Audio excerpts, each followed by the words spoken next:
एकदम बढ़िया, हंसते रहिए, मुस्कुराते रहिए, स्वस्थ रहिए और मस्त रहिए। तो आज काफी लंबे समय का इंतजार रहा इस चैप्टर के लिए काफी बच्चों का, बिकॉज ये चैप्टर काफी ही थोड़ा सा बहुत ही अच्छा है, थोड़ा सा क्या बहुत ही अच्छा है। काफी दिनों से बच्चे इसके लगातार डिमांड कर रहे थे। आपका दिगंत भाग 2 का चैप्टर नंबर 7, इसका नाम है ओ सदा निरा। क्या नाम है बच्चों? ओ सदा निरा। इस चैप्टर का नाम है ओ सदा निरा, जिसका अर्थ होता है जल से परिपूर्ण नदी। ओ सदा निरा का मतलब हमेशा जल से भरी रहने वाली नदी के बारे में यहाँ पर लेखक जगदीश चंद्र माथुर जी बताने वाले हैं इसके बारे में कुछ। तो आइए हम सभी मिलकर के इस चैप्टर का एक्सप्लेनेशन लाइन बाय लाइन शुरू से अंत तक करेंगे, जिसमें आपका सहयोग बहुत ही जरूरी है। आप सभी साथ में बने रहिएगा, अंत तक मजा आ जाएगा। फिर सभी बच्चे जुड़ जाए और एक बार जम करके क्या कर देना, इसको शेयर कर देना। चलिए, नित्तू, सागर, जमीरुद्दीन, कैसे हो सब? बढ़िया। रोशन कुमार मस्त हैं, बिट्टू हैं, अर्पिता है। चलिए फिर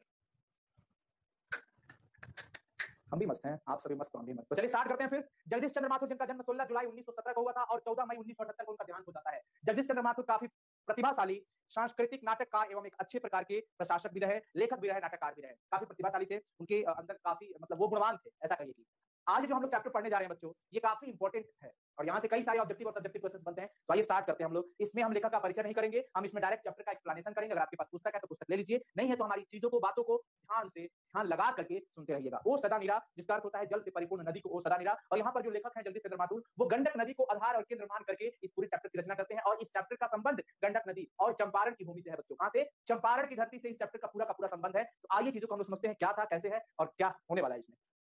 चलिए, बिहार के चंपारण क्षेत्र में काफी बदलाव नजर आ रहा है लेखक को। तो लेखक स्टार्ट करते हैं कैसे? बिहार के उत्तर पश्चिम कोण में चंपारण क्षेत्र की भूमि पुरानी भी है। चंपारण क्षेत्र की भूमि क्या है बच्चों? पुरानी भी है और नवीन भी है। पुरानी भी है और नई भी है, मतलब बदलाव उसमें होते रहते हैं। अब यहाँ पहले की अपेक्षा काफी वृक्ष कम हो चुके हैं। हिमालय की तलहटी में जंगलों की गोदी से उतार कर मानो शैशव सुलभ अंगों और मुस्कान वाली धरती को ठुमक ठुमक कर चमकना सिखा रहा है। इतना सुंदर स्वभाव, इतना सुंदर दृश्य वहां का। नए खेत, नई पैदावार और बीच बीच में पलाश, साल एवं अन्य जंगली वृक्षों की भटकी सी पाते। ठीक है ना? शैशव का मतलब, तलहटी मतलब होता है घाटी। तलहटी का मतलब क्या होता है बच्चों? घाटी होता है। शैशव मतलब शिशु संबंधी होता है, ध्यान रखिएगा सभी कोई। दूर दूर तक समतल की गई भूमि, ट्रैक्टर की आतुर उंगलियों ने मानो जिसे परिहत वसना कर दिया। परिहत वसना का अर्थ हो जाता है जिसके वस्त्र खींच लिए गए हो। ऐसा लग रहा है जिसके वस्त्र खींच लिए गए हो। ध्यान से सुनोगे तो बहुत सब समझ में आएगा, टेंशन मत लेना। तभी तो लाश से सिकुड़ी सी इन नदियों में जल नाम मात्र को रह गया है। बालू की डगरों के बीच खोई सी रह गई है ये धाराएं, जो कभी वनश्री के ढके वक्षस्थल में लगती रहती थी। देखिए, लेखक चंपारण क्षेत्र में काफी बदलाव देखते हैं। कहते हैं कि पहले से यहाँ पर वन की काफी कमी हो गई है। पहले नदी में जल भरा रहता था, जल भरा रहता था अपना एक हिसाब की तरह, लेकिन अब कुछ अजीब सा नजर आने वाला है। देखिए कैसे? अब वे किलकती नहीं है, आवाजें नहीं आता है, या तो लाज में गड़ी निस्पंद सरकती रहती है, या बरसात के दिनों में उन्मत्त यौना वीरांगनाओं की भांति प्रचंड नर्तन करती है। मशान सिकराना पंडई भुजाएं फैला फैला कर उसी मानव के पौरुष को ललकारती है जिसने उन्हें निर्वसन किया है। सन 62 की बाढ़ का दृश्य जिन्होंने देखा उन्हें रामचरितमानस में कैकेयी के क्रोध रूपी नदी की बाढ़ याद हो गई होगी। पहले वहां पर चंपारण की भूमि पर गंडक नदी में जल भरा रहता था, ये सही बात है। लेकिन कुछ ऐसे इवेंट हुए जिसकी वजह से वृक्ष काटे गए, जंगलों की कटाई हुई और 62 का बाढ़ अगर किसी को याद है तो ऐसा लेखक उसको जोड़ते हैं जैसे मानो कि कैकेयी के क्रोध रूपी बाढ़ आई हो। मतलब काफी भयंकर बाढ़ आया करता था। क्यों? क्योंकि जंगल कट चुके थे। लेखक इसी बात पर दुख जताते हुए आगे की ओर देखिए क्या बताते हैं। 2500 वर्ष पहले की बात को बता रहे हैं कि जब गौतम बुद्ध इन नदियों के किनारे किनारे पाटलिपुत्र से मल्लो, मौर्य और शाक्यों को उपदेश देने जाया करते थे, तब ये नदियां संयमित थी। जब गौतम बुद्ध यहाँ पर आया करते थे तो नदियां कुछ उस तरीके से नहीं भरी रहती थी, प्रचंड रूप नहीं दिखाती थी, एकदम समतल पूरी तरह से नदी में पानी भरा रहता था। कब? जब गौतम बुद्ध वहां पर आते थे। देखिए, 2500 वर्ष पहले की बात लेखक बताते हैं कि अब की परिस्थिति और पहले की परिस्थिति देखिए। लगभग 2500 वर्ष पहले जब गौतम बुद्ध नदियों के किनारे किनारे पाटलिपुत्र से होकर के चलकर आते थे उपदेश देने, तब ये नदियां संयमित थी। घना जंगल था। कैसा था बच्चों? जंगल बिल्कुल घना जंगल था। आप ध्यान रखिए, जंगल कैसा था? घना था। आपको इसमें तो जंगल है ही नहीं, मैं नहीं दिखा सकता हूँ, कोई बात नहीं। अभी तो हम लोग भगवान बुद्ध की तरफ ही चलते हैं। घना जंगल था बच्चों। और देखो, आप सोचोगे सर जंगल से पानी का क्या संबंध है, तो हम पढ़ेंगे, बताएंगे भी आपको। घना जंगल था, वृक्षों की जड़ों में पानी रुक जाया करती थी। जब जंगल हो तो पानी वृक्षों की जड़ों से रुक जाया करता था। उस समय प्रचंड बाढ़ नहीं आया करता था। कब? 2500 वर्ष पहले, जब वहां चंपारण की भूमि पर पाटलिपुत्र के रास्ते से होकर के भगवान बुद्ध आकर के उपदेश दिया करते थे, तब बाढ़ वहां पर उस तरीके से नहीं आती थी। बाढ़ आती थी पर इतना प्रचंड और भयंकर रूप नहीं लेकर के आती थी। पिछले 600-700 साल में महावन जो चंपारण से गंगा तक फैला हुआ था, कटता चला गया। ऐसा हुआ कि पिछले 600-700 वर्ष में अगर हम देखें तो महावन जो बिल्कुल विशाल जंगल का रूप था, वो लगातार कटता चला गया। बताइए, भंजन होता गया उसका। वसुंधरा भोगी मानव, धर्मांध मानव, एक ही सिक्के के दो पहलू है। इसी वसुंधरा पर हम लोग भोगते हैं, इसका सुख भी लेते हैं और हम ही ने इसको नष्ट भी किया। एक कहानी सुनी, यहाँ 12वीं सदी से लगभग 300 वर्ष तक कर्नाट वंश का राज्य था। अब ऑब्जेक्टिव क्वेश्चन होगा तो आप यकीन मानिए बताना पड़ेगा आपको। यहाँ 12वीं सदी से लगभग 300 वर्ष तक कर्नाट वंश का राज्य था। किस वंश का राज्य था बच्चों? कर्नाट वंश का राज्य था। प्रथम राजा नान्यदेव, चालुक्य के राजा सोमेश्वर पुत्र विक्रमादित्य के सेनापति, नेपाल और मिथिला की विजय यात्रा पर यहाँ पर आए थे और यहीं पर बस गए थे, यहाँ पर चंपारण की धरती पर। इस तरह से सुदूर दक्षिण का रक्त और संस्कृति इस प्रदेश की निधि बने, मतलब यहाँ पर आकर के वो बने रहे। कितने लोग इतिहास की कीमियाई प्रक्रिया से परिचित हैं। कर्नाट वंश के राजा हरि सिंह देव को 1325 ईस्वी में मुसलमान आक्रमणकारी गयासुद्दीन तुगलक का मुकाबला करना पड़ा था। किसको? कर्नाट वंश के राजा थे हरि सिंह देव। कौन थे बच्चों? हरि सिंह देव। और इन पर एक मुसलमान आक्रमणकारी गयासुद्दीन तुगलक ने आक्रमण कर दिया था 1325 में। इस पर हरि सिंह देव पर, जो कर्नाट वंश के शासक थे, राजा थे, इन पर एक मुसलमान आक्रमणकारी जो था गयासुद्दीन तुगलक, वो 1325 में आक्रमण किया। ठीक है।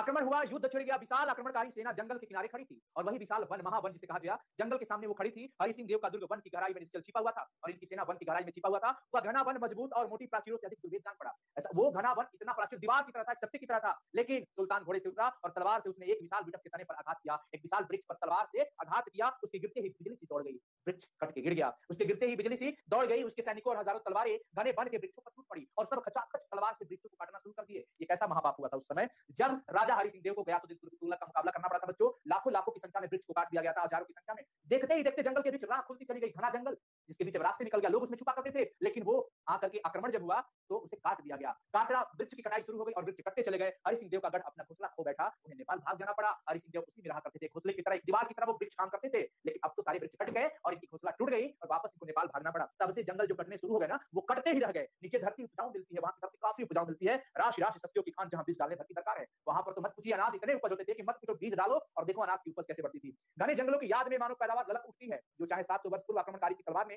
जंगी के द्वार खेल खोले थे, अब तो हल और ट्रैक्टर ही धरती के खजाने को अनावृत कर रहे हैं। उस समय तो जंगल को पूरे तलवारों ने मिलकर के जंगल को काट डाला और वो उपजाऊ मिट्टी, अब तो क्या, अब तो खेत का हल ही चलने वाला है ना। पेज नंबर 81 है, पेज नंबर 81 है बच्चों। पेज नंबर कितना है? 81। एक बार बता देंगे सभी, कोई समझ आ रहा है ना? एक बार सबको बता दो समझ आ रहा है कि नहीं, बता दीजिए फटाफट से।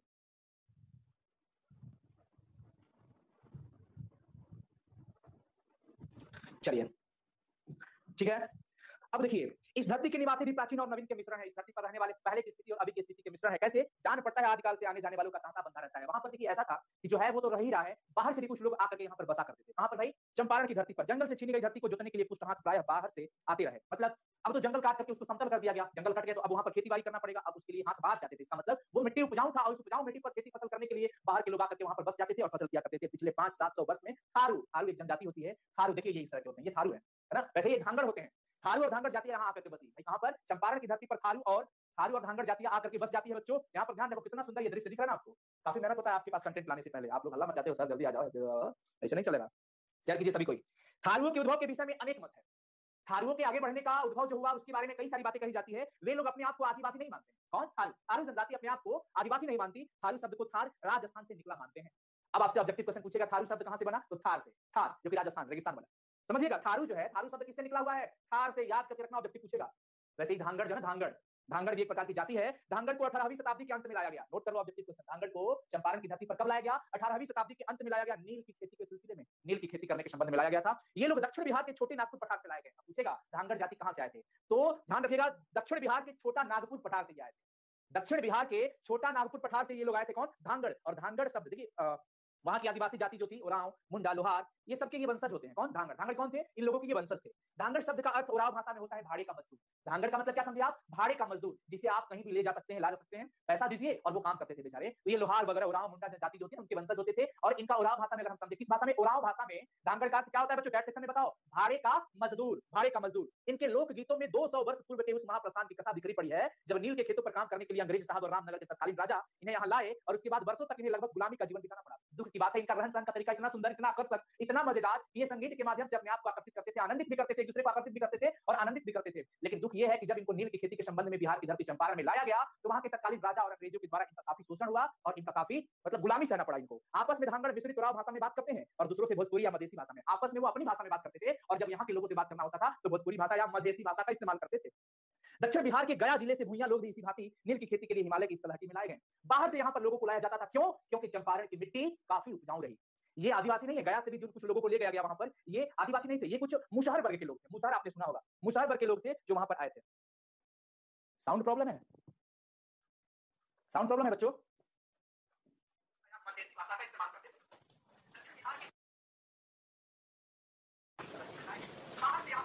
अब बताओ,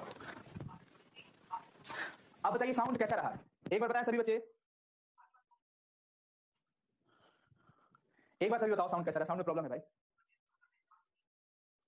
हेलो, अब साउंड सही हुआ? मैं फिर से एक बार रिकॉल कर लेता हूं, मैं जल्दी से रिकॉल कर देता हूं आप लोगों को कि यहाँ चंपारण की भूमि जो है, चंपारण की धरती जो है काफी उपजाऊ रही। यहाँ पर खेती करने के लिए, नील की खेती करने के संबंध में कई सारे बाहर के लोगों को बुलाया गया, जिसमें ये जाति जो आपको दिख रही है इसको थारू जाति कहा जाता था। इस प्रकार से धांगड़ भी बुलाया गया, मुसहर भी गया जिले से बुलाए गए थे। और अगर मैं आपको बात करूं धांगड़ों की, तो ये आपस में बड़ी ही मजेदार तरीके से ओराव भाषा में बात किया करते थे। और दुख की बात यह है कि इस मिट्टी पर आकर उनको अंग्रेजों के द्वारा और वर्तमान जो राजा थे वहां के, उनके द्वारा काफी लोगों का शोषण किया गया और गुलामी सहना पड़ा इन लोगों को। गया जिले से, दक्षिण बिहार के गया जिले से कुछ मुसहर वर्ग के लोगों को बुलाया गया था जो वहां पर नील की खेती के संबंध में गए थे। चलिए आगे बढ़ते हैं बच्चों। अब बताएं साउंड सही हुआ? ठीक है, बहुत बढ़िया। अब देखिए आगे देखिए कि यहाँ पर मतलब कर्मठ मजदूरों से नील कुठियों के साथ दासों की भांति काम लेते थे, मतलब काम कराया जाता था, मजदूरों को खटाया जाता था। पिछले 10-12 अच्छा आने वालों का तांता बंधा ही रहा, आने वाले लोग वहां पर आते रहते थे। ये आना जाना किमियाई प्रक्रिया शुरू थी। आक्रमणकारियों से त्रस्त राजू काल के वंशज, आजीविका के खोजी आदिवासी और हरिजन मजदूर, उर्वरा भूमि से संपदा प्राप्त करने के अभिलाषी पंचाही जमींदार तथा वे गोरे साहब जिन्होंने ब्रिटिश साम्राज्य के इस अज्ञात से कोने में अपना निजी वैभवशाली साम्राज्य स्थापित कर रखा था, सभी को आश्रय दिया इस भूमि ने। इस चंपारण भूमि की खासियत देखिए कि बड़े से बड़े लालची लोभी लोग जो यहाँ पर लालच लेकर के आए थे ना कि मैं चंपारण की मिट्टी उपजाऊं, मिट्टी पर जाऊं और वहां से कुछ खेती ऐसा करूं और उपज करके धन कमाऊं। देखिए यहाँ पर साफ साफ लिखा है, लेखक जगदीश चंद्र माथुर लिखते हैं कि आक्रमणकारियों से त्रस्त राजकुल के वंशज, आजीविका के खोजी आदिवासी और हरिजन मजदूर, उर्वरा भूमि से संपदा प्राप्त करने के अभिलाषी, उस उर्वरा उपजाऊ मिट्टी से जो संपदा संपत्ति प्राप्त करने के जो अभिलाषी थे, जो इच्छित थे, वे जमींदार व गोरे साहब, वो अंग्रेज भी हो जिन्होंने ब्रिटिश साम्राज्य के इस अज्ञात से कोने में छुप करके अपना निजी वैभवशाली साम्राज्य स्थापित वहां कर रखा था। और इन सबको जगह दिया था कौन? यही चंपारण बिहार की मिट्टी ने। समझे? पिछले 10-12 वर्षों में एक नया त्रस्त समुदाय यहाँ पर आया था। पिछले 10 से 12 वर्षों में एक नया समूह वहां पर आया था जो कि पूर्वी बंगाल से आए थे। पूर्वी बंगाल के शरणार्थी वहां पर आए थे। चंपारण में शायद पहला प्रयास किया गया कि पूर्वी बंगाल के शरणार्थियों को निश्चित योजना के अनुसार बसाया जाए। पूर्वी बंगाल से कुछ लोग शरणार्थी किसे कहते हैं? जो दूसरे जगहों पर शरण के लिए आते हैं, शरण मांगने आते हैं, तो भाई उनको पूर्वी बंगाल से बिहार की मिट्टी चंपारण पर लाया गया और कोशिश किया गया कि विशेष योजना के तहत इनको यहाँ पर बसने दिया जाए। थारुओं और धांगड़ों के बीच यह शस्य श्यामला भूमि, हरी भरी भूमि उनकी भी धात्री बनी है। बिछुड़ी माता के सुखद संस्पर्श की स्मृति धान के, बच्चों सुनाई दे रहा है ना? बताते चलना अगर कहीं दिक्कत हो तो बताते चलना, ठीक है ना? और समझते चलना, बहुत इंपॉर्टेंट है ये चैप्टर और काफी सरल भाषा में समझाने का प्रयास है आपको। हिमालय की पदस्थली पर मानो गंगा सागर ने चरणोदक उंडेला, इतिहास की उंगलियां ऐसी बिना पर फिरती जिसकी हर झंकार एक अलग स्मृति की प्रतिध्वनि है। चंपारण की धरती से जुड़े लोग काफी आगे बढ़ते रहे और यह मिट्टी ने काफी लोगों को शरण दिया। फाइनली पूर्वी बंगाल के जो शरणार्थी आए थे उनको भी विशेष निश्चित योजना के तहत यहाँ बसाने का काम किया गया। उस दिन चंपारण के एक सुदूर गांव में इस वीणा की विविध रागनी सुनने को मिली। देखिए क्या सुनने को मिलता है? एक सुंदर सा स्वर, कैसा एक सुंदर, इतना आकर्षक और आनंदमय वो सुर सुनाई देता है। कैसा? जो थारुओं की अनुपम गृह कला, थारू जो होते हैं ना वो गृह कला देखो इस तरह के बनाते थे, वो ऐसे बनाते थे। ऐसा आपने देखा है? ऐसा आपने देखा है भाई? धांगड़ों की नर्तन, धांगड़ जो है ना खूब वो एकदम मग्न हुआ करते थे, नाचते भी थे। पूर्वी बंगाल के पुनर्वासित किसानों के करुण कीर्तन, मतलब सबके अपने अपने अलग वहां पर रहस्य था। कैसा भाई? कि जो थारू थे वो घर की कला दिखाने में माहिर थे, धांगड़ नाचने में माहिर थे और पूर्वी बंगाल के जो शरणार्थी आए थे वो कीर्तन करने में माहिर थे। समझ गए? समझे बच्चों? अब देखिए, यद्यपि मेरे अनुरोध पर एक देहाती प्रदर्शनी का आयोजन किया गया था, लेखक कहते हैं कि मैंने काफी अनुरोध किया तो एक देहाती कार्यक्रम का आयोजन किया गया था जिसमें थारू धांगड़ वगैरह सब भाग लिए थे। तथापि थारुओं की कला मूलतः उनके दैनिक जीवन का अंग है। थारू जो जाति के लोग थे वो कला काफी अच्छा करते थे। जिस पात्र में धान रखा जाता है वह सींग का बनाया जाता है। देखिए ऐसे प्राय गांव में छठ पूजा में जो भी फल फलहार होता है इसी तरह के पात्र में लेकर के आदमी जाते हैं ऊपर, डोल कहते हैं इसको। देखते हैं आप, ऐसे वो बनाया करते थे रंगीन रंग और डिजाइन के साथ। बनाया के सीख की रंग बिरंगी टोकरियों के किनारे सीप की झालर भी लगाई जाती थी। कई सारी झालर लगा करके वो सजावट करते थे इसका। झोपड़ी में प्रकाश के लिए जो दीपक है उसकी आकृति भी कलापूर्ण है। थारू जाति झोपड़ी में जो दिए जलाते थे वो दिए भी काफी कलाकारी से वो बनाते थे। मतलब इनके रोम रोम में कलाकारी भरा रहता था बच्चों। शिकारी और किसान के काम के लिए जो पदार्थ मूंज की कलसी होती है, अपने जो भी गांव वाले जो बच्चे जुड़े हैं उनको जरूर पता होगा ये चीजें। शिकारी लोग और जो किसान के काम के लिए जो पदार्थ मूंज के बनाए जाते हैं उनमें भी सुंदरता इतना सुंदर दिखता था कि मत पूछिए। सबसे मनोहर तो ये था कि नव वधु का एक अनोखा अलंकरण जो मात्र आभूषण ही नहीं है। नए वहां पर जो वधु आती थी, नए बहू, ठीक है ना, उनका एक अलग ही एक नियमावली था ऐसा कि हर पत्नी दोपहर का खाना लेकर पति के पास खेत में जाती है। पति खेत में काम कर रहा होता है, किसान, क्योंकि पति भैया क्या है? किसान है। खेत में काम करता है पति और उनकी पत्नी, ये ऐसा नियम था कि हर पत्नी को अपने पति के लिए दोपहर का भोजन लेकर के जाना पड़ता था। अब सुनिए कैसे भाई? नई नवेली जो दुल्हनिया आती थी जब पहली बार इस कर्तव्य को निभाने के लिए, इस काम को करने के लिए जब जाती है तो अपने मस्तक पर एक सुंदर पीढ़ा रखती है, पीढ़ा रख लेती है ऐसे माथे पे, ठीक है, जिसमें 3 लटे बेड़ियों की भांति लटकी रहती है। 3 लट लटका होता था। हर लट में धवल सीपो और एक बीज विशेष के सफेद दाने पिरोए जाते हैं। पीढ़े के ऊपर सीख की कलापूर्ण टोकरी, पीढ़े के ऊपर ये टोकरी पड़ी रहती थी। अब सुनिए, कलापूर्ण छोटी छोटी टोकरियां हुआ करती थी जिसमें खाना हो, ये तो काफी बड़े बड़े हैं। टोकरी के दोनों हाथों से संभाले जब लाज भरी सुहाग भरी वधु धीरे धीरे खेत की ओर अपने पग बढ़ाती है, धीरे धीरे, क्योंकि नई नवेली है, पहली बार भैया आई है और वो पहली बार इस काम को जब करने चलती है तो काफी शर्माती है। माथे पर टोकरी लेकर के और लट हिलते हुए आगे बढ़ती है, दोनों हाथों को संभाले लाज से भरी हुई शर्मा रही है। सुहाग भरी वधु धीरे धीरे खेत की ओर अपने पैरों को बढ़ाती है। तो अब सुनिए, सारा गांव जान जाता है कि आज नई नवेली दुल्हनिया ये आई है और अपने पति के लिए खेत में दोपहर का खाना लेकर के जा रही है। ठीक है बच्चों?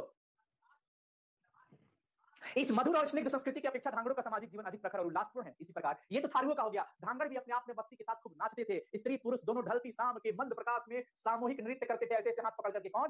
धांगड़।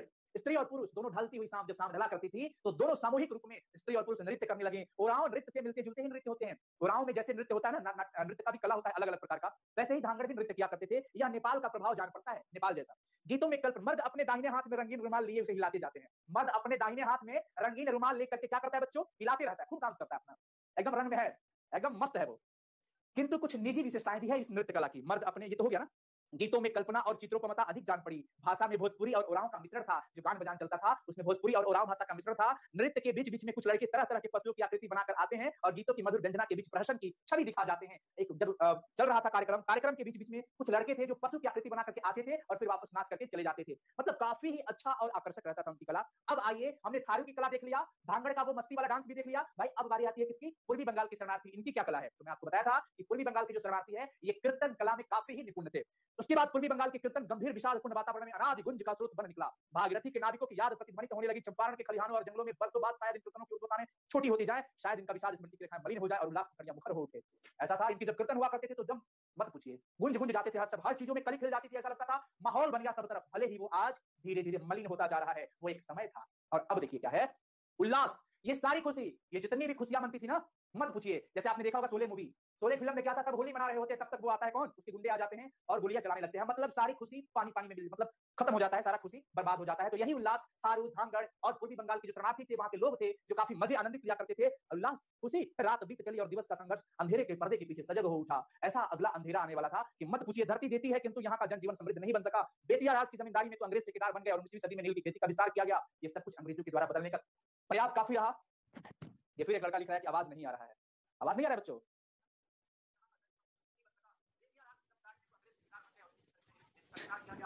सर मैं भी आदिवासी हूं सर, मेरा पूरा नाम कुजूर विनीता कुमारी उरांव है। अरे वाह क्या बात है, हम सब आप सभी का भी रिस्पेक्ट करते हैं। कोई भी हो, भारत की धरती से है, हम सब उसका रिस्पेक्ट करते हैं, कोई भी हो। चलिए आगे देखते हैं बच्चों क्या हुआ। नील से ही उन दिनों रंग बनते थे और इसलिए नील की पाश्चात्य देशों में बड़ी ही मांग थी। नील का काफी उस समय महत्व था। लाखों की संपदा उन अंग्रेज ठेकेदारों के हाथ लगी, किंतु रैयत का कोई लाभ नहीं हुआ। अंग्रेज यहाँ पर आकर बसे और लाखों की संपत्ति उनके हाथ लग गई, लेकिन रैयत का कोई लाभ नहीं हुआ। बेतिया राज्य से बहुत कम अदायगी पर हजारों एकड़ जमीन इन गोरे ठेकेदारों ने ले ली। हजारों एकड़ जमीन इन्होंने हथिया लिए। ठेठ देहात में उनकी भव्य कोठियां खड़ी हो गई। मत पूछिए, अंग्रेज आकर के वहां पर, अगर देहाती भाषा में कहे तो बड़े बड़े कोठी वहां पर बना लिया अपने रहने के लिए। मतलब इनका शासन चलने लगा। किसानों से जबरदस्ती नील की खेती कराई जाने लगी थी। हर 20 कट्ठा जमीन पे 3 कट्ठा नील की खेती के लिए हर किसान को रखना लाजमी था। देखो वैसा नियम बनाया गया था बच्चों की। देखो किसान लोग, जो भी यहाँ पर इस चंपारण की मिट्टी पर खेती करेगा, हर 20 कट्ठा खेती में 3 कट्ठा उसको नील की खेती करना है, चाहे कुछ भी हो जाए। ऐसा नियम बनाया गया कि किसानों से जबरदस्ती नील की खेती कराई गई। हर 20 कट्ठा जमीन में 3 कट्ठा नील की खेती के लिए हर किसान को रखना लाजमी था। 20वीं सदी के प्रारंभ में जब केमिकल रंगों के इजाद होने पर नील की मांग कम हो गई, तब भी यह जबरदस्ती चलती रही। चलिए, नील का जब डिमांड ज्यादा था, तब भी इन अंग्रेजों ने किसानों को दबाया था, सताया था, शोषण किया था और हुक्म चला करके जबरदस्ती उनकी खेती पर, उनकी भूमि पर हर 20 कट्ठा में 3 कट्ठा खेती पर नील की खेती कराने के लिए दबाव बनाया था। लेकिन फिर भी जब नील का डिमांड कम हो गया, तब ऐसा ना हुआ कि नील की खेती के लिए भी कमी किया गया। नहीं, नील का डिमांड कम होने के बाद भी अंग्रेजों ने जबरदस्ती शासन चलाया है वहां के लोगों पर, किसानों पर।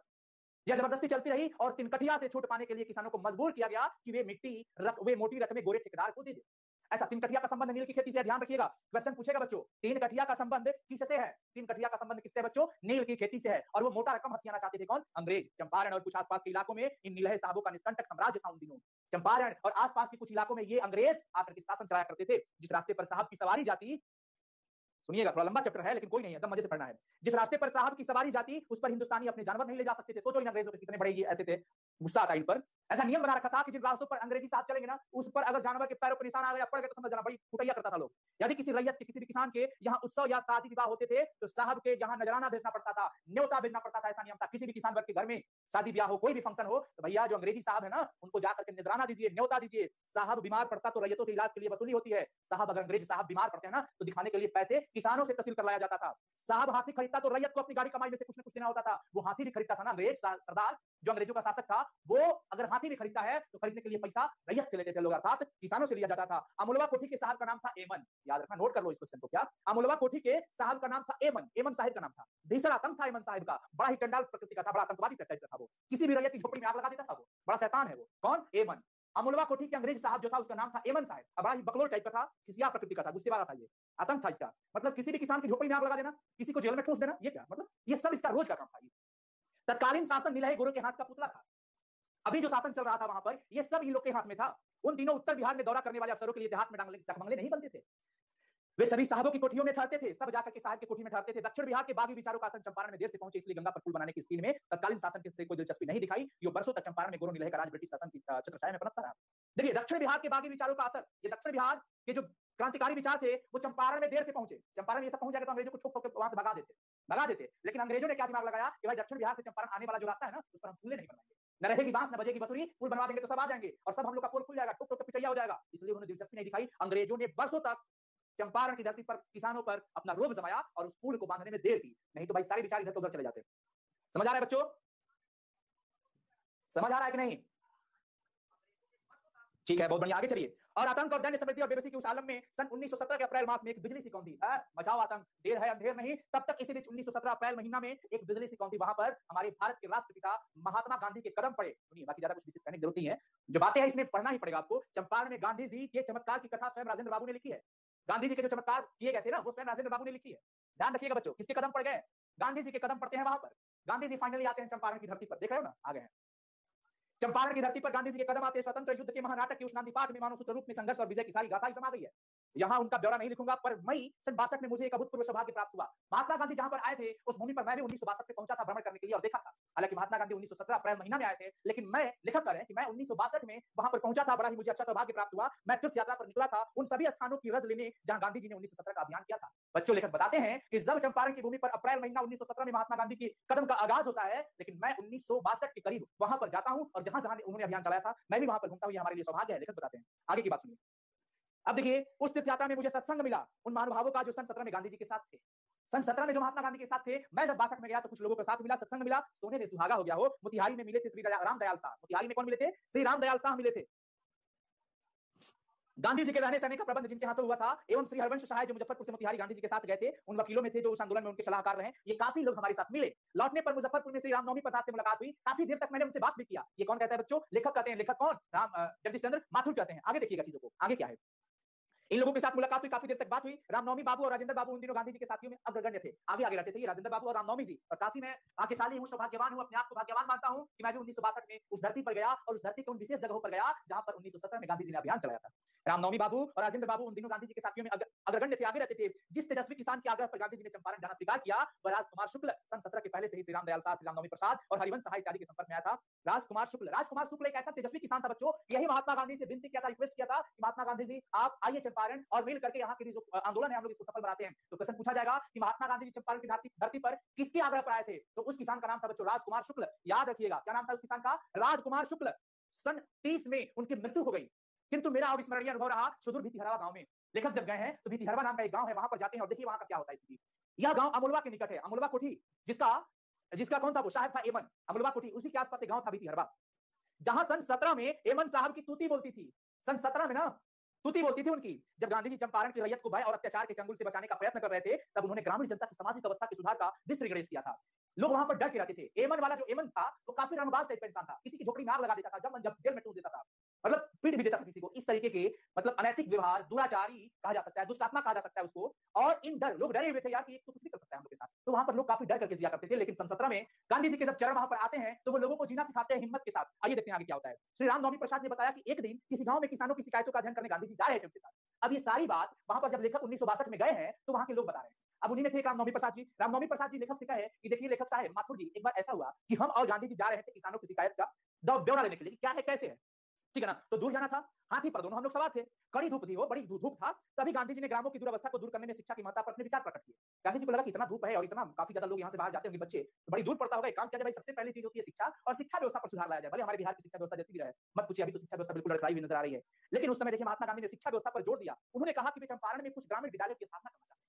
ये बात गांधी जी रामनवमी प्रसाद से बता रहे हैं और रामनवमी प्रसाद लेखक को बता रहे हैं कि माथुर जी जब गांधी जी आए थे ना तो हम लोग ऐसे ऐसे हाथी पे बैठ के जा रहे थे ना, बड़ी धूप थी। गांधी जी ने विचार किया कि यहाँ पर पहले विद्यालय का होना बड़ा जरूरी है। चंपारण के कुछ गांव में वो विद्यालय की स्थापना करना चाहते हैं। थोड़े दिन बाद उन्होंने 3 गांव में आश्रम विद्यालय स्थापित करवा दिया। और महात्मा गांधी बड़हरवा में, मधुबन में और भीतिहरवा में। इनामवा याद रखिएगा आप सभी को, ये सभी को इन सबको नाम याद रखना। 3 गांव, चंपारण के 3 गांव में उन्होंने आश्रम विद्यालय बनवाया। कई बच्चे वहां के जुड़े भी होंगे, बड़हरवा से और मधुबन में और भीतिहरवा, ये 3 गांव में उन्होंने आश्रम विद्यालय की स्थापना करवाई। और कुछ निष्ठावान कार्यकर्ताओं को तीनों गांव में तैनात किया। अपने सैनिक तैयार करते हैं, निष्ठावान कर्तव्य जो जिम्मेवार हैं, जो काफी टैलेंटेड है, उनको तैयार किया गांधी जी ने। और वे कार्यकर्ता आए गुजरात और महाराष्ट्र से। देखिए गुजरात से और महाराष्ट्र से उन्होंने कार्यकर्ता को बुलाया, भाई आप लोग इन तीनों आश्रम विद्यालय को संभालो और एकदम जड़ से उठाओ और इसको आगे बढ़ाओ। बड़हरवा का विद्यालय विदेश में शिक्षा प्राप्त इंजीनियर श्री बवन जी गोखले देखते हैं। सुनिए कितनी अच्छी बात है, महात्मा गांधी जी की सोच यहाँ पर सलाम करते हैं उनको। बड़हरवा का जो विद्यालय था, वहां पर किनको इंजीनियर तैनात किया गया, किनको निष्ठावान समझा गया? श्री बबन जी गोखले, जो कि विदेश से पढ़ करके आए थे, वो चंपारण की भूमि पर आकर के बड़हरवा गांव के आश्रम विद्यालय का शिक्षा का बागडोर अपने हाथ में संभालते हैं और उनकी विदुषी पत्नी अवंतिका बाई गोखले ने चलाया। देखिए दोनों पति पत्नी मिलकर के बड़हरवा के विद्यालय को देखते हैं और संभालते हैं, ठीक है ना। साथ में देवदास गांधी भी थे बड़हरवा आश्रम विद्यालय को चलाने के लिए। मधुबन में गांधी जी ने गुजरात से नरहरि दास पारिख और उनकी पत्नी तथा सेक्रेटरी महादेव देसाई को भेजा। मतलब अलग अलग विद्यालय पे अलग अलग जगह से लोग आए, ठीक है ना। तो पहले जो थे वहां पर बबन जी गोखले और उनकी पत्नी थी, साथ में देवदास गांधी भी थे। और मधुबन का जो विद्यालय था आश्रम विद्यालय, वहां पर गुजरात से दो मतलब एक पति और एक पत्नी को बुलाया गया, जिसमें पति का नाम था नरहरि दास पारिख और उनकी पत्नी थी, ठीक है ना। कुछ दिन आचार्य कृपलानी भी वहां रहे, ये नाम है इंसान के। भितिहरवा के अध्यक्ष थे वयोवृद्ध डॉक्टर देव और सुमन जी। और भितिहरवा में जो था विद्यालय के वहां पर जो अध्यक्षता की गई वो डॉक्टर देव और सुमन जी के हाथ से किया गया। बाद में वहां पुंडलिक जी गए।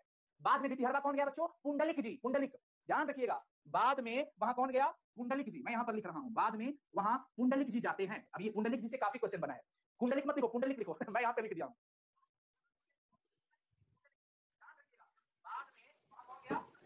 अब चलिए आगे क्यों चलिए, अभी मैं कोई आपका चैट नहीं पढ़ने वाला हूं, बस पढ़ाई पे फोकस कीजिए क्योंकि ये चैप्टर काफी इंपॉर्टेंट है और काफी दिनों से आपके डिमांड आ रहे थे। फिर भी आप लोगों को कितना भी पढ़ा दिया जाना तो वो आपका आदत छूटने वाला है नहीं, उंगली करने वाला।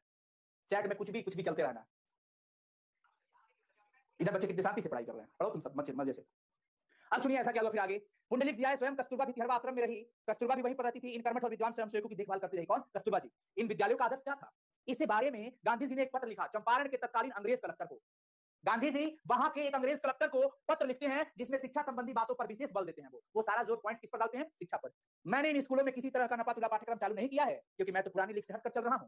वर्तमान शिक्षा पद्धति को तो मैं खौफनाक और हेय मानता हूं। छोटे बच्चों के चरित्र और बुद्धि का विकास करने के बजाय यह पद्धति उन्हें बौना बनाती है। अपने प्रयोग में वर्तमान पद्धति के गुणों को ग्रहण करते हुए मैं उसके दोषों से बचने की चेष्टा करूंगा। मुख्य उद्देश्य यह होगा कि बच्चे ऐसे पुरुष और महिलाओं के संपर्क में आए जो सुसंस्कृत और चरित्र जिनका निष्कलुष हो। मैं तो इसे ही शिक्षा मानता हूं। अक्षर ज्ञान तो इस उद्देश्य की प्राप्ति का एक साधन मात्र है। जीविका के लिए जो बच्चे नए साधन सीखना चाहते हैं उनके लिए औद्योगिक शिक्षा की व्यवस्था की जाएगी। इरादा यह नहीं है कि शिक्षा पा लेने के बाद ये बच्चे अपने वंशगत व्यवसायों को छोड़ दें। जो ज्ञान वे स्कूल में प्राप्त करेंगे उसका उपयोग खेती और ग्रामीण जीवन को परिष्कृत करने में होगा। कुछ ही समय के लिए सही गांधी जी के इन आदर्शों की भितिहरवा में भी कार्यान्वित करने की चेष्टा की गई।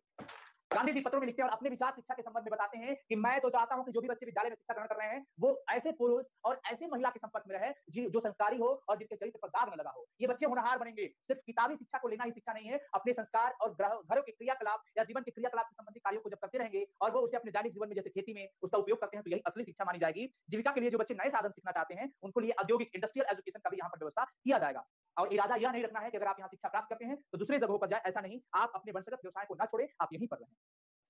उसी भितिहरवा में मैं पहुंचता हूं और मेरा भाग्य देखिए कि उसी दिन वहां मौजूद थे श्री पुंडलिक जी। लेखक कहते हैं कि मैं उसी भितिहरवा गांव में पहुंचता हूं जहां पर महात्मा गांधी ने इतने सारे काम किए थे। मेरा भाग्य देखिए कि मैं उसी पुंडलिक जी से मिलता हूं जो महात्मा गांधी से मिले थे। सन 17 में इन्हीं पुंडलिक जी को गांधी जी ने बेलगांव से बुलाया था। पुंडलिक जी को कब बुलाया गया था? नोट करिए कॉपी में, 17 में, सन 1917 में इन्हीं पुंडलिक जी को गांधी जी ने बेलगांव से बुलाया था। कहां से? बेलगांव से। भितिहरवा आश्रम में रहकर बच्चों को पढ़ाने के लिए और ग्रामवासियों के दिल से भय को दूर करने के लिए महात्मा गांधी ने पुंडलिक जी को बेलगांव से वहां भितिहरवा में बुलाया था।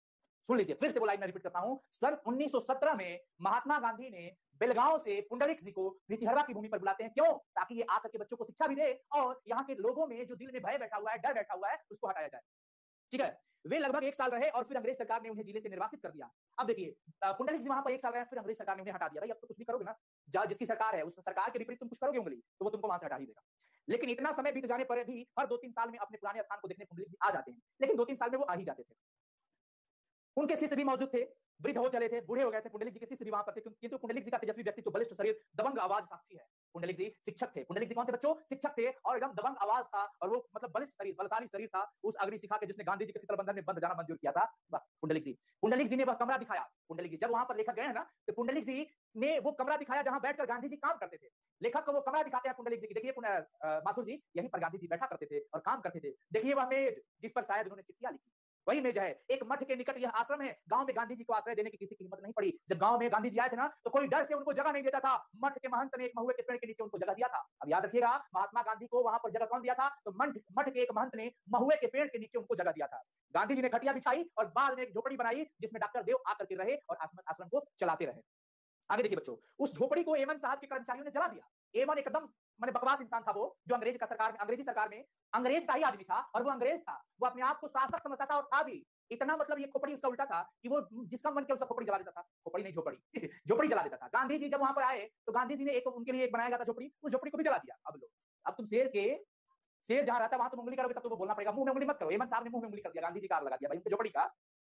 अब सुनिए क्या हुआ, बाद में वो खपरेल का भवन बना, खपरेल भवन बना, जो अब भी बहुत मौलिक अवस्था में है। कस्तूरबा यहां रहकर आश्रम के कार्यकर्ताओं की देखभाल करती रही। गांधी जी प्रायः बेतिया में और मोतिहारी नहीं रहते थे। बेतिया और मोतिहारी सारे बच्चे जानते हो ना, बेतिया और मोतिहारी, वहां पर रहते थे। पुंडलिक जी के 3-4 शिष्य भी मिले और पुंडलिक जी ने सन 17 के अपने रोचक अनुभव की कथा भी सुनाई। मैं जब गया था, लेखक कहते हैं ना माथुर जी की, जब मैं गया था तो पुंडलिक जी के मुझे 3-4 वहां पर चेला मिले थे, शिष्य मिले थे, और मत पूछिए बड़ा ही रोचक अनुभव की कथा भी सुनाई गई। पुंडलिक जी ने हमें सुनाया। एक दिन एमन साहब इनके आश्रम में आया। एक दिन एमन स्वयं आया इनके आश्रम में। कायदा था कि साहब जब आए तो गृहपति उसके घोड़ों की लगाम पकड़े। अब सुनो, ऐसा नियम लगा दिया था वो दुष्ट आदमी कि ऐसा कायदा था, ऐसा नियम था कि जब भी साहब आते हैं तुम्हारे घर तो घरपति, गृहपति जो घर का मालिक है, वो घोड़े की लगाम पकड़े। अब लो, अब ये भैया तो मतलब क्या ही बताया जाए। अब अंग्रेज सरकार आकर के कहती है कि अगर भाई हम साहेब हैं, हम तुम्हारे घर है ना, तो तुम्हारे घर का जो मालिक है हमारे घोड़े का लगाम पकड़ेगा, तब मैं उतरूंगा, मैं सोफे पे बैठूंगा। भाई बड़ा मालिक है। गृहपति उसके घोड़े की लगाम पकड़े। पुंडलिक जी ने कहा नहीं, उसे आना है तो मेरी कक्षा में आए, मैं लगाम पकड़ने नहीं जाऊंगा। पुंडलिक जी साहसी आदमी करे लगे करने सामने अंग्रेजों का, कहा कि नहीं, मैं बिल्कुल नहीं जाऊंगा, मैं लगाम नहीं पकड़ूंगा, वो मेरी कक्षा में आए। वो खुद आए। पुंडलिक जी ने गांधी जी से सीखी निर्भीकता, और ये निडरता कौन दिया था पुंडलिक जी को? महात्मा गांधी ने। और वही निर्भीकता उन्होंने गांव वालों को दी। गांव वालों में भी पुंडलिक जी ने कूट कूट कर हिम्मत भरा। चंपारण अभियान का सबसे बड़ा वरदान यही निर्भीकता थी, यही निडर उस चंपारण के आंदोलन को सफल बनाया। आज जब हम स्वतंत्रता के वातावरण में स्वच्छंदता का भी नर्तन करते हैं, तो शायद हम उस निरंकुशता के आतंक का अंदाज भी नहीं लगा सकते जिसकी छाया में हमारे अगणित देशवासी ग्रामीण अंचलों में कलयापन करते थे। गांधी जी ने उस दुर्भेद अंधकार को चीर दिया। एक समय था जहां पर इन अंग्रेजों के द्वारा कई परिवार को मारा गया, शोषण किया गया, दबाया गया, कई परिवार अपने आप को शोषित समझ करके मर गए। अगणित परिवार ऐसा नष्ट किया है, अपने आप को नष्ट किया भी गया है उनको, लेकिन यह एक अंधकार को चीरने वाला वही व्यक्ति आया। कौन? महात्मा गांधी। किंतु उसी चंपारण में उनकी दूसरी सीख को हमारा शिक्षित समाज हृदयगम नहीं कर सका। मैंने गांधी जी का तत्कालीन पत्र व्यवहार अंशतः पढ़ा है। एक भी वाक्य गांधी जी ऐसा नहीं लिखते थे जो उनके तथ्य की पूरी जानकारी में ना हो। हवा में गांधी जी नहीं लिखते थे, वो वही बात लिखा करते थे जो बिल्कुल सत्य था और जिस पर वो मतलब कुछ जानते थे। अधिकांश पत्र अंग्रेज अधिकारियों को लिखे गए थे। महात्मा गांधी जी ने अधिकांश पत्र अंग्रेजों के लिए लिखा था। किसके लिए लिखा था बच्चों? अंग्रेजों के लिए लिखा था। अब देखिए आगे क्या होता है।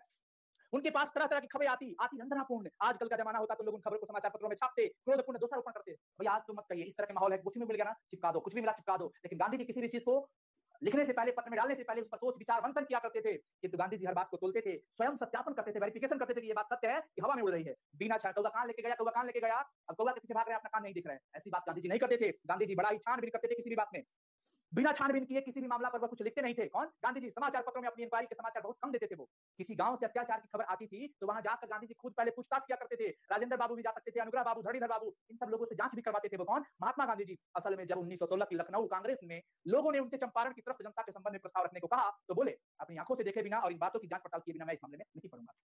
लखनऊ में 1916 कांग्रेस वाला जो समझौता हुआ था बच्चों, उनमें कुछ लोगों ने कहा कि गांधी जी चंपारण की भूमि पर लोगों को त्रस्त किया जा रहा है अंग्रेजी सरकारों द्वारा, आप उस मामले में क्या कहते हैं? महात्मा गांधी जी बड़े ही अपने इस वचन से कहते हैं एक ऐसे शब्द, देखिए आपका जो भी कहना है वो मैं मानता हूं कि सही है, लेकिन मैं इस मामला में तभी पढ़ूंगा जब मैं खुद जाकर के इस चीज देखूंगा, जांच पड़ताल करूंगा, तब मैं इस मामले में पढ़ूंगा, अदरवाइज नहीं पढ़ूंगा। तो ये गांधी जी की विशेषता थी कि वो हवा में की गई बातों पर विश्वास नहीं करते थे और चीजों को पहले जांच पड़ताल किया करते थे, छानबीन करते थे, तब जाकर के वो कुछ भी लिखा करते थे। ठीक है बच्चों, आगे देखिए। नीलय साहब के बंगलों में जाकर उनकी बातों को भी सुनते थे। कौन? गांधी जी जाते थे, यही वह सत्य था जिसका आचरण उनके जीवन का संबल था। गांधी जी का एक ही हथियार थे बच्चों, क्या क्या पता है ना? सत्य और अहिंसा को देख करके उन्होंने जिया और सफल बनाया अपने जीवन को। आज तो बिना जांच पड़ताल के दोषारोपण किए जा सकते हैं। कोई कुछ भी कह दिया, जाकर के तुरंत लड़ जाए, दोषारोपण, तू ये हो, तुम वैसे हो, तुम ऐसे क्यों बोले, बिना जांच पड़ताल किए। लेकिन गांधी जी में ये चीज नहीं था बच्चों। आज तो छोटी सी बात को बढ़ाकर समाचार पत्र में गुमनाम चिट्ठियों में लिखना मामूली बात हो गया है। आज सत्य जो है वो धूल दूसरी होकर कोना में पड़ा हुआ है। सत्य के बारे में कोई नहीं जा रहा है खोजने की सत्य क्या है। सत्य तो कहीं धूल में बेचारा गंदा होकर के कहीं कोना में पकड़ा हुआ है। लोग हवा में ही पड़े हुए हैं, झूठी बातों पे ही लोग विश्वास करने लगे आज के समय में। कैसी है चंपारण की भूमि? मानव विस्मृति के हाथों अपनी बड़ी से बड़ी निधियों को सौंपने के लिए प्रस्तुत रहती है। गांधी निधि गांधी जी द्वारा पावन किए गए स्थलों में कुछ स्मारक बना रही है, लेकिन क्या यहाँ कोई तथ्य पाएंगे? लेखक के मन में यह संदेह है। गांधी जी के द्वारा यहाँ पर कुछ गांधी जी के द्वारा किए गए पावन स्थलों में कुछ स्मारक बन रही है, लेकिन क्या यहाँ कोई तथ्य दिख पाएंगे? आगे आइए देखते हैं क्या होता है। बस अब अंतिम में हम लोग, टेंशन मत लेना, सभी को साथ बनाए रखिए, फिर मजा आ जाएगा। आगे देखिए, बिना इधर की बात किए हुए हम लोग चैप्टर को आगे बढ़ाते हैं। बितिहरवा के पास ही रामपुरवा है। बितिहरवा गांव के पास एक दूसरा गांव है जिसका नाम है रामपुरवा, जहां ध्वस्त पड़े हैं 2 अशोक स्तंभ। अशोक ने जो स्तंभ बनाए थे वो बिल्कुल ध्वस्त पड़े हैं। रामपुरवा में कितने अशोक स्तंभ ध्वस्त पड़े हैं बच्चों? चैट सेक्शन में लिखिए सभी कोई। रामपुरवा में कितने अशोक स्तंभ ध्वस्त पड़े हैं? 2। एक पर सिंह था तो दूसरे पर बैल था। उस स्तंभ में एक स्तंभ पर सिंह था तो दूसरे स्तंभ पर बैल था। पुष्ट मौर्य कला के नमूने थे। शायद रामपुरवा कोई बौद्ध तीर्थ स्थल रहा हो। अब देखिए, गंडक नदी के किनारे कई बौद्ध स्थल है। गंडक नदी के किनारे कई बौद्ध स्थल है। कुशीनगर हो गया, लौरिया हो गया, नंदनगढ़ हो गया, अरिराज हो गया, केसरिया हो गया, चांदीगढ़ हो गया, वैशाली हो गया। कुशीनगर गोरखपुर जिले में है। अब कुशीनगर एक स्वतंत्र जिला है। अब कुशीनगर एक स्वतंत्र जिला है जहां गंडक को नारायणी कहा जाता है। अब तुमसे क्वेश्चन क्या पूछेगा बच्चों कि कुशीनगर में गंडक नदी को क्या कहा जाता है, तो तुम जवाब देना कि नारायणी कहा जाता है। क्या कहोगे? कुशीनगर में गंडक को क्या कहा जाता है? नारायणी के नाम से जाना जाता है। अब नदी कई मील हट गई है। भगवान बुद्ध की निर्वाण शैया की वह मूर्ति निसंदेह विराट है। संभवतः इस मूर्ति और मंदिर का निर्माण ईसा की प्रथम या द्वितीय शताब्दी में उन्हीं लोगों ने कराया जिन्होंने बोध गया मंदिर का बनवाया था। लेखक ऐसा अनुमान करते हैं, संभावना व्यक्त करते हैं कि ये इतनी पुरानी मंदिर है भगवान बुद्ध की, वहां पर विराट, वहां पे जो प्रतिमा थी वो काफी पुरानी है। ऐसा लग रहा है कि ईसा की प्रथम या द्वितीय शताब्दी में उन्हीं लोगों ने इस मंदिर का निर्माण कराया होगा जो बोध गया के मंदिर बनवाए होंगे। जिस स्थान पर कुशीनगर के निवासियों ने तथागत के शरीर को भस्म किया था वहां एक वस्त्र स्तूप भी पड़ा था। तथागत की भस्म के ऊपर गंडक नदी के आसपास अनेक स्तूप बने, अनेक स्मारक बने थे। गंडक के पूर्वी तट पर बिहार में नंदनगढ़ का विशाल स्तूप प्राचीन स्थापत्य की अभूतपूर्व कृति है। इसका मुकाबला जावा का बरबुदुर का मंदिर ही कर सकता है। अभी तक इसका काल निर्णय नहीं हो पाया है। 82 फुट ऊंचा और 1500 फुट वृत्ताकार इस स्तूप के स्थल के निकट मैंने वह स्थान देखा जहां एक छात्राकार स्मारक के भीतर कांसे के बर्तन में भोजपत्र पर लिखी 4वीं शताब्दी की एक बौद्ध पांडुलिपि पाई गई थी। लेखक क्या बताना चाहते हैं? गंडक का इतिहास, गंडक से जुड़े कुछ जगह, कुछ स्मारक, कुछ स्तूप, कुछ स्तंभ का इतिहास कि वहां पर कितने प्राचीन चीज मिले थे। थोड़ी ही दूरी पर अशोक का बनाया हुआ लौरिया नंदनगढ़ का सिंह स्तंभ है। गंडक के आसपास भितिहरवा के आसपास जुड़े रामपुरवा में भी कई सारे ऐतिहासिक स्थल है, लेकिन चीजें ध्वस्त पड़ी हुई है। ऐतिहासिक चीजें हैं, प्राचीन चीजें हैं, लेकिन ध्वस्त पड़ी हुई है। मेरे विचार में यह अशोक का सबसे कलापूर्ण स्तंभ है। लेख भी स्पष्ट है। इस लेख और उससे कुछ दक्षिण में अरिराज स्तंभ पर अंकित लेखों में शासन के सिद्धांतों का प्रतिपादन है। महामात्रों को जनता के प्रति कैसा व्यवहार करना चाहिए इनका आदेश है। पशुवध की मनाही की गई है, वहां पर पशुवध नहीं होना चाहिए, मना किया गया है। तत्कालीन कमिश्नरों को अपने कर्तव्य और आदर्शों की याद दिलाई गई है कि जो भी यहाँ पर कमिश्नर है, लोग भाई अपना अपना कर्तव्य ध्यान रखिए। आजकल का कमिश्नर मैं गगन स्पर्शी सिंह की भंगिमा और उनके नीचे खुदे लेखों को देखते देखते मानो 2200 वर्ष पहले के प्रतापी किंतु करुणाद्र स्वर की प्रतिध्वनि सुन पा रहा हूँ। वह स्वर आज भी कितना खरा है, आज के अधिकारी वर्ग के लिए भी कितना चुनौतीपूर्ण है। लेखक वर्तमान परिस्थितियों को काफी प्राचीन परिस्थितियों के साथ जोड़ते हैं और बताते हैं कि लौरिया नंदनगढ़ से ही एक नदी रामपुरवा और भितिहरवा होते हुए उत्तर में नेपाल के निकट दिखनाथोरी तक जाती है। अब ये भी ऑब्जेक्टिव क्वेश्चन बोर्ड ने पूछ रखा है। अब तुमसे भी पूछा जाएगा, तुम मन लगा के नहीं पढ़ोगे तो क्या बताओगे? बताओ, पॉइंट को फिर से सुनो। लौरिया नंदनगढ़ से ही एक नदी, लौरिया नंदनगढ़ से ही एक नदी रामपुरवा और भितिहरवा होते हुए उत्तर में नेपाल के निकट एक गांव है दिखनाथोरी, वहां तक जाती है। कहां तक जाती है? दिखनाथोरी तक जाती है। नाम है पंडई नदी। पंडई नदी कहां तक जाती है? चैट सेक्शन में क्या लगाओगे?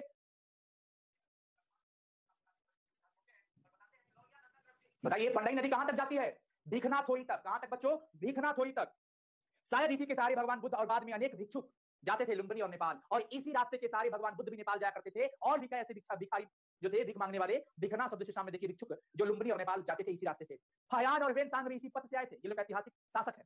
लौरिया नंदनगढ़ निश्चय ही एक विशाल पावन स्थल रहा होगा। बताइए कितना ही सौभाग्य है, या मतलब इस रास्ते से होकर के इतने प्राचीन ऐतिहासिक शासक गुजरे हैं, कितना ही पावन स्थल था। अनेक टीले खुदाई की प्रतीक्षा में सदियों का रहस्य अपने हृदय में छिपाए पड़े हैं। लौरिया के दक्षिण में अरेराज, सब देखिएगा जगह है। लौरिया के दक्षिण में अरेराज, अरेराज के दक्षिण में केसरिया और फिर वैशाली। यही तो वो पथ था जिससे भगवान बुद्ध अपनी अंतिम यात्रा पर गए थे। याद रखना, क्वेश्चन पूछेगा क्या? लाइन मैं फिर से पढ़ रहा हूं। लौरिया के दक्षिण में अरेराज के दक्षिण में केसरिया और वैशाली। इसी रास्ते से होकर के भगवान बुद्ध ने अपनी अंतिम यात्रा किया था। अपनी परम प्रिय नगरी गणतंत्र लिच्छवियों की राजधानी वैशाली में अंतिम दर्शन के लिए भगवान ने अपने समस्त शरीर को गजराज की तरह घुमाया और बोले, आनंद, तथागत का यह अंतिम दर्शन है।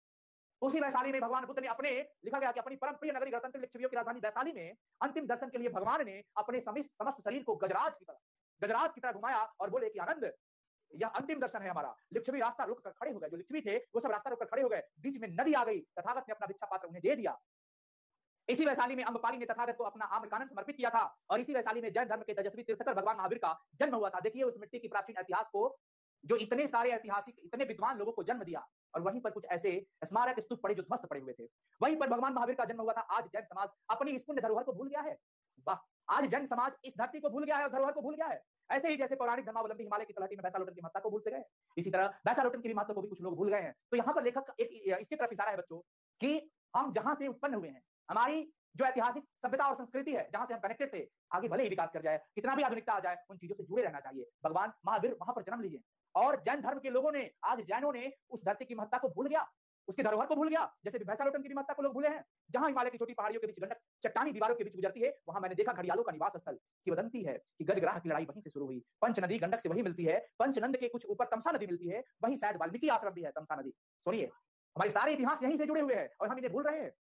अनेक ध्वस्त मूर्तियां पड़ी हुई है, वाह रे वाह, ध्वस्त मूर्तियां बिखरी पड़ी हुई है। इस गंडक के सहारे सहारे चलिए तो 173 मील की दूरी पर पटना के सामने सोनपुर के नजदीक गंडक गंगा के संगम पर हरिहर क्षेत्र मिलेगा, जहां कहते हैं गजग्राह युद्ध समाप्त हुआ और गज का संकट मोचन यहीं पर हुआ था।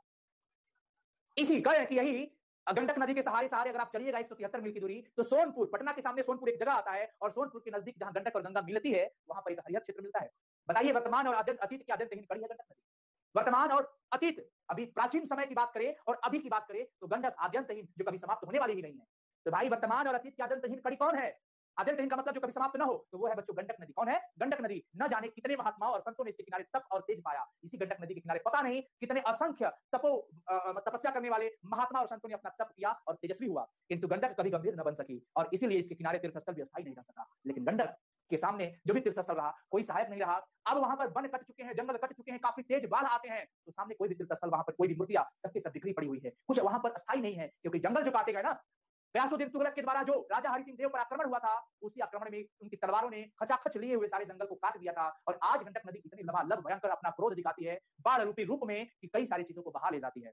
इस गंडक नदी के तट पर कितने न जाने कितने असंख्य साधु ऋषि मुनि तपस्या करके तेज प्राप्त किए हैं, पर गंडक नदी वही का वही रह जाती है और कभी गंभीर नहीं बन सकी। इसके किनारे कई सारे तीर्थस्थल जो कि स्थायी न रह सके। हिमालय के चरणों में भैंटा लोटन से लेकर सोनपुर के हरिहर क्षेत्र तक गंडक के किनारों पर ऐसे तीर्थों की मानो समाधियां बिखरी पड़ी हुई है, जो शायद अवसर मिलने पर अयोध्या, हरिद्वार, मथुरा, काशी बन जाते। ऐसे वहां पर कुछ ऐसे तीर्थों की समाधियां बिखरी पड़ी हुई है, कोई देखने वाला नहीं है।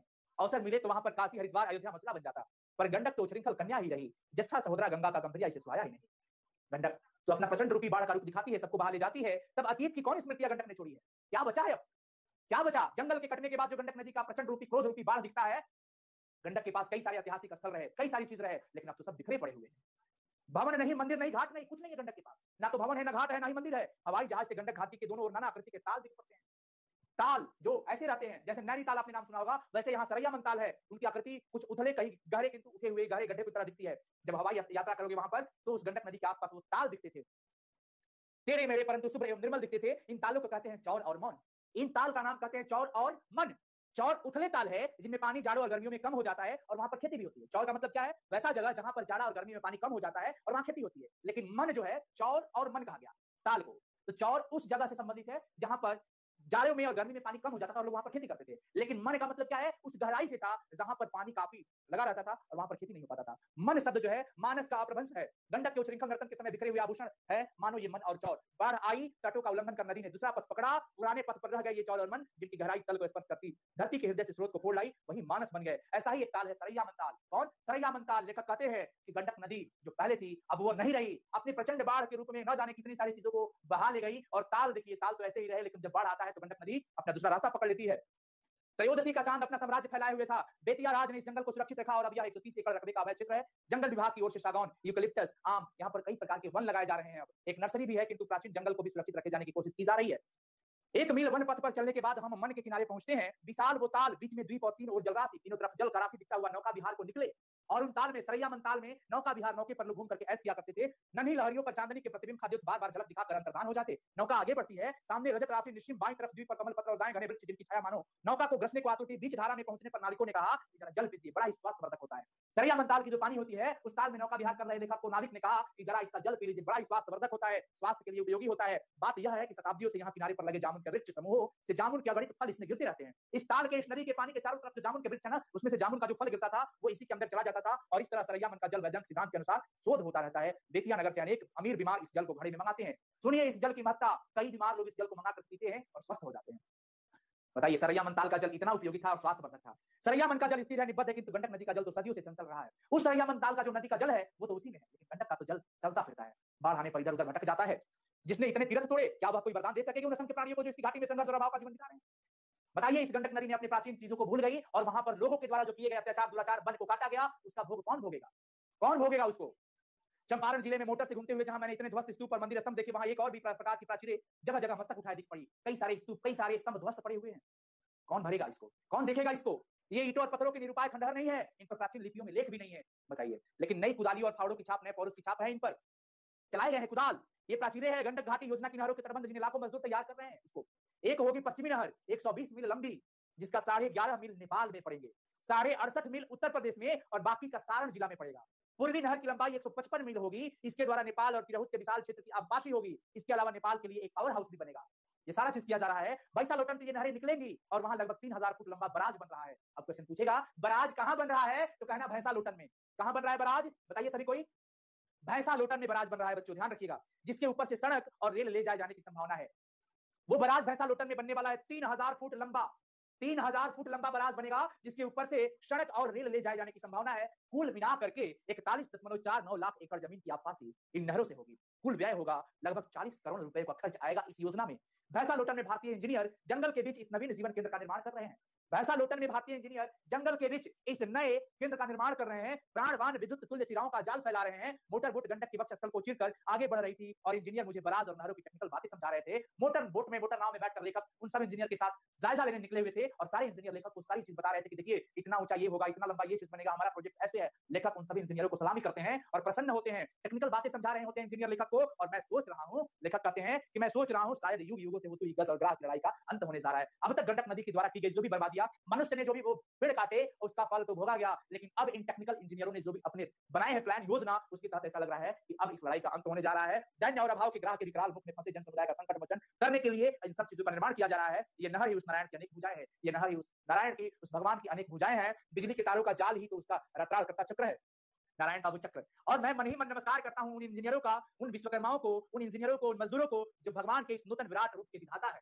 अब यहाँ की रूपरेखा बदलने जा रही है और मैं मन ही मन उन सबको धन्यवाद भी करता हूं, नमस्कार भी करता हूं। वहां के इंजीनियर को, वहां के प्रत्येक मजदूरों को, जिनकी बुद्धि और परिश्रम की गाथा कवि और कलाकार अंकित करे या न करे, लेकिन जिनकी बनाई मूर्तियों में प्राण का संचार होते ही सदियों से भग्न मंदिर ज्योतित हो उठेंगे। अब यहाँ चंपारण की जो गंडक नदी के आसपास के जो सीमित ऐसे क्षेत्र हैं जहां पर कई सारी चीजों को ध्वस्त किया गया था, लेकिन अब इन टेक्निकल इंजीनियरों को मैं नमस्कार करता हूं। लेखक कहते हैं कि मैं नमस्कार करता हूं इंजीनियरों को, उन विश्वकर्माओं को और उन मजदूरों को जो यहाँ की सारी रूपरेखा को बदलने में अपना मदद करेंगे, अपनी कामों को करेंगे। ओ सदानीरा, ओ चक्रा, ओ नारायणी, ओ महागंडक, युगों से दीनहीन जनता इन विविध नामों से तुझे संबोधित करती रही है। तुम सदानीरा के नाम से जानी जाती हो, तुम गंडक के नाम से जानी जाती हो, तुम चक्रा के नाम से जानी जाती हो, तुम नारायणी के नाम से जानी जाती हो। तेरी इस चंचल धारा ने उनकी आराधना के कुसुमों अगणित तीर्थों को ठुकरा दिया। तुम्हारी इस प्रचंड रूपी, क्रोध रूपी जो बाढ़ वाली धारा आती थी ना, न जाने कितने तीर्थस्थल बह गए, दह गए। पर आज तेरे पूजन के लिए जिस मंदिर की प्रतिष्ठा हो रही है ना, उसकी नींव बहुत गहरी है। इसे तू नहीं ठुकरा पाएगी। लेकिन हे गंडक, ओ चक्रा, ओ सदानीरा, ओ महागंडक, ओ नारायणी, सुन लो, आज ये नवीन इंजीनियर और मजदूरों ने जो भी यहाँ पर प्लान और योजना अपना काम करने जा रहे हैं ना, अब तू इसे नहीं ठुकरा सकेगी। बच्चों, फाइनली ये चैप्टर समाप्त हुआ। जगदीश चंद्र माथुर जी के द्वारा रचित ओ सदानीरा काफी ही, मतलब ये निबंध है, ध्यान रखिएगा, ये बोलते क्षण से लिया गया है। ये निबंध है बच्चों, ललित निबंध है, जो कि बोलते क्षण, उनका एक पुस्तक था जगदीश चंद्र माथुर जी का, बोलते क्षण से लिया गया। फाइनली ये चैप्टर समाप्त हुआ। मन से पढ़िएगा, बड़ी ही मजा आ जाएगा। आशा करता हूं आपको कंप्लीट रूप से समझ आया होगा और एक भी सब्जेक्टिव और ऑब्जेक्टिव आपका छूटने वाला नहीं है। तो हंसते रहिए, मुस्कुराते रहिए, स्वस्थ रहिए और मस्त रहिए। बताइए आप सबको कैसा लगा आज का चैप्टर का एक्सप्लेनेशन। काफी दिनों से आप लोगों को इंतजार था इस चैप्टर का, ओ सदानीरा पार्ट का sir line by line explanation. Finally हम लोगों ने लगभग 1.5 घंटे के अंदर इस चैप्टर का, मतलब मत पूछिए। तो आप सभी को इसे इतना जरूर रिक्वेस्ट होगा कि आप सभी कोई, हाँ बच्चों ललित निबंध है, सही बात है, ठीक है ना, समझ आ गया।